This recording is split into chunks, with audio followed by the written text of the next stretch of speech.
Hi everyone. I'm here at La Unique Studio, and today is December 26th, and it's about 10-ish in the morning. I've been here since about 8 something, and today, something first and foremost, I know I have not shot a video out in a long time, since September, I think. And it's at the end of the year. I've been so busy, guys. I have been working, 12 hours the last few weeks, a week at my regular job, and before then it was just crazy busy, just doing a lot of custom work, alterations and stuff like that.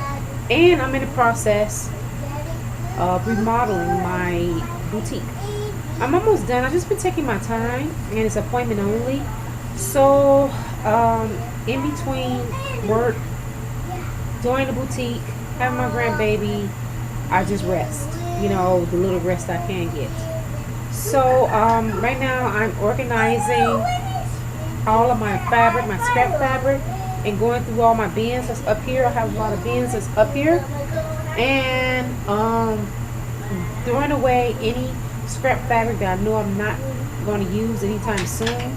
Only keeping my favorite of the scrap fabrics. I have tons of scrap fabric. Seriously, I don't throw away anything, and I keep it organized in bins and stuff. But I'm kind of tired of looking at all these bins full of scrap fabric. I probably get more scrap fabric than I get whole pieces of fabric. I just brought new fabric. And I brought that from Walmart, believe it or not. And I'm going to show you that haul that I did a few months ago. I think early November that I went to Walmart, or late October, that I got that fabric.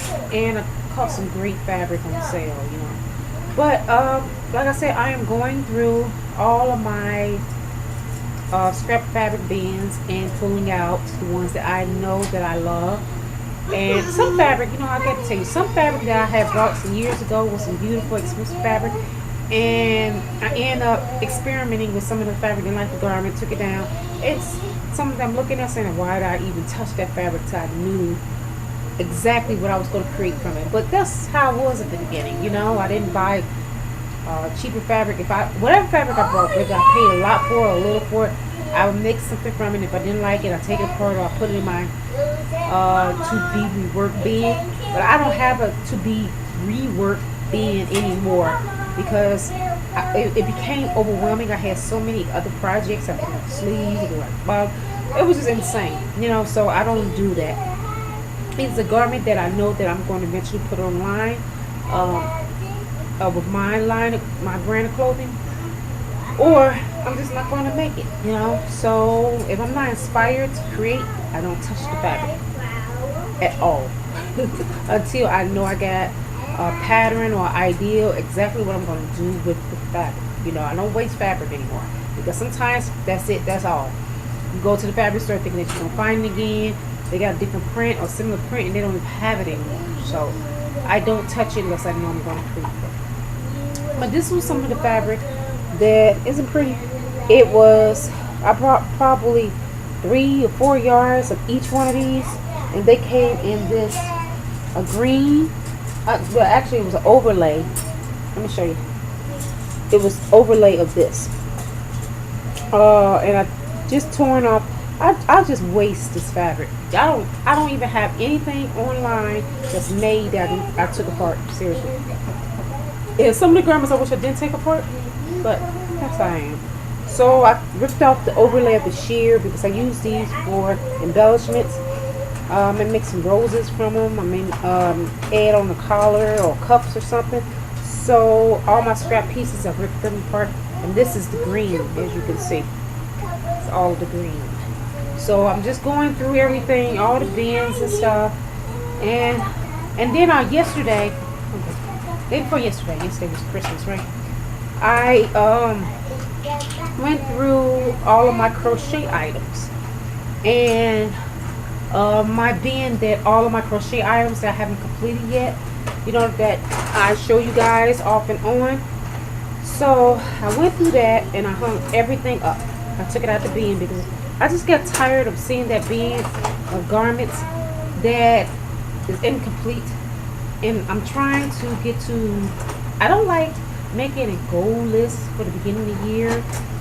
I usually just say, okay, I give myself a time to try to complete one thing or two things in that day, in that week rather, if I can get a chance to get to it. But I tell myself, okay, you're going to work on this and you're going to stay focused and you're going to complete this garment. If it takes a week to complete, at least you go complete it, and then you can put it on the other side of your completed garments. So that's what I'm trying to do. I'm trying to stay focused on my garments that's not complete. And it's simple stuff like it might need buttons, and the sleeves might need shirting, or the sleeves might need to be added onto it, or it might be something that needs to be added to it, you know. So I'm trying to do that because I got a whole rack, two-sided rack that's full of, one side is full of crochet stuff and the other side full of garments and some alterations that I have to complete. Some from some customers. Well, they haven't paid for it yet. There's some people that have been my customers for years. And when I moved into the store, I took one of the customers' garment and I told her that I was going to get to it, you know, when I get a chance to. But when I did get to it, when I did start on it, and I didn't like it, I actually want to replicate it now, and she would not mind that. It was this dress. It looked like it's from probably the early 90s or something, and I did do what I thought to the garment that would update it, but it still wasn't modern enough. You know, it still had that 80s feel about it. I don't mind stuff having an 80s or even a 70s feel, but I want it to be like a replication of that with a modern twist on it. You know what I'm saying? I do love vintage, but I like things to be replicated from that era, but with a modern twist. I love bohemian style, came from the 60s or whatever. Excuse me for getting out of frame. I'm speaking of my piece.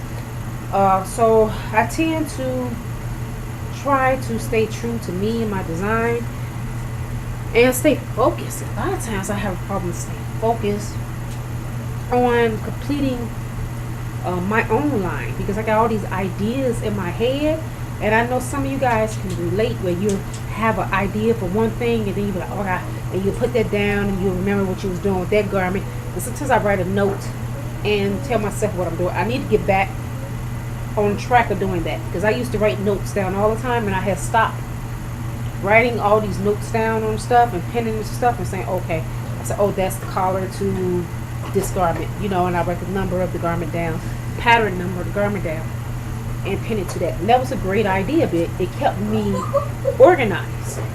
I have not been as organized as I used to be, and I have so much of stuff in this studio. You know, it wasn't like my little one that I used to have. Remember, a small one? And it's not like that. You know, everything I do is at this location. It's not like I got, like before, I know I'm bouncing all over the place with my stories, but before I worked at home, my gift basket and my jewelry. Remember, I had my arts and craft studio at home, and then I had my sewing studio across from my design studio in the building that I was renting the suite from. So now everything is here. Now I do love that all of my items that I work on is here, and I can just say hands reach. I have an idea for something, but here it is. It's so creative and so inspiring here. It gets overwhelming, you know, because I can look over there and see my dolls and say, oh my God, I want to make new dresses for these dolls and collect doll pattern and cut out some patterns for the dolls.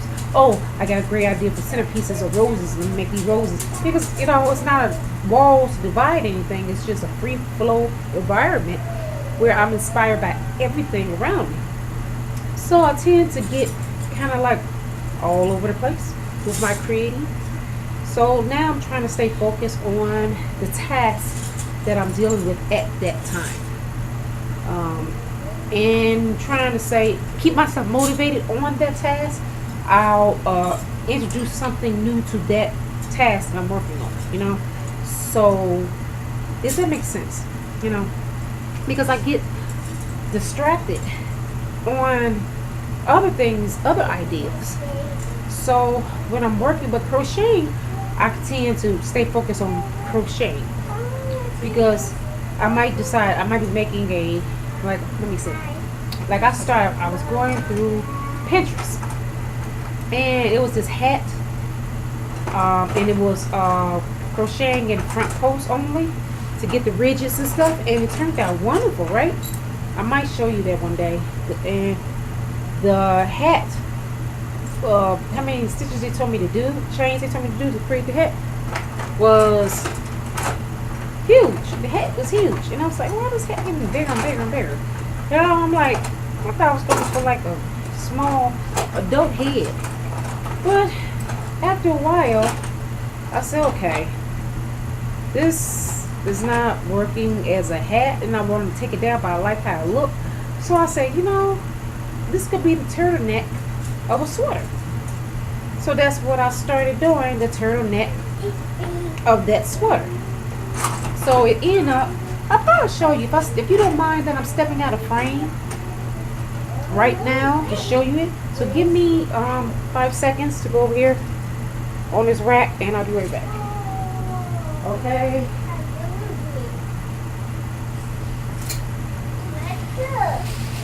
Okay, here we go. This is what I'm talking about. This was a sweater. It's cute, right? And I'm, you know how I am. You guys who follow me know how I take an infinity scarf and start a sweater. This was the hat, the bottom of the hat, right? And the ridges turned out perfect. You said nice the ridges turned out? But then when I tried it on, I was like, oh, it's so big, And I was like, And this was the bottom of it. I ran out of this yarn, and this is all the same type of yarn. I'll tell you the name of this yarn when I get a chance to. And I said, okay, I like that. Then that ended up being the top of the turtleneck sweater. And then I pulled out my next color of the same type of yarn. It's really soft. And then I pull out the next color, and I'm like, okay, this is turning out. It's just this color yarn that's inside this bag, so I know what color I'm working on.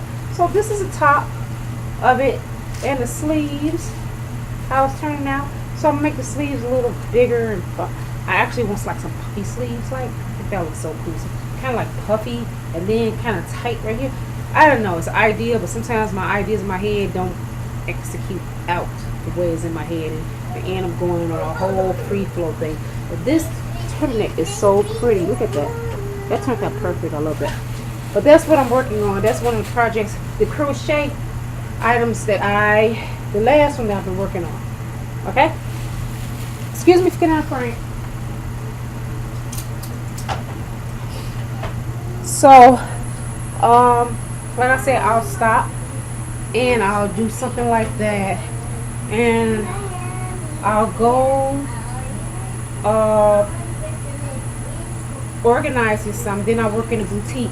Like right now, I have to finish the front floor of the boutique and finish grouting the floor because I did a mosaic thing, and so I changed the color of the mosaic. I found that you can paint tile, so I got some black paint that I'm going to put the grout and regrout it so it can be white in between that, so it'll be white and black. You'll see my boutique when I get a chance to show it to you, because I still got a lot of little things to do. My husband had to hang the chandelier up. He tried hanging it up Saturday, but we couldn't find which switch belongs to that one lights that's at the front of my store. So they kept on switches and shutting off everything, and then they finally found the switch to shut that light off. And then my husband found out he need a longer bracket that's going to hang the chandelier, blah blah blah, right? So that didn't get completed like I wanted it to. But I say the boutique is probably 90% done, 80% done, 80% done. I just got a little this and that to do, and the layout is there. Now I'm hanging the other little pieces that was attached to it. So, but yeah, so that's what I've been working on. Besides, um, I'm doing recovering the chairs in my boutique.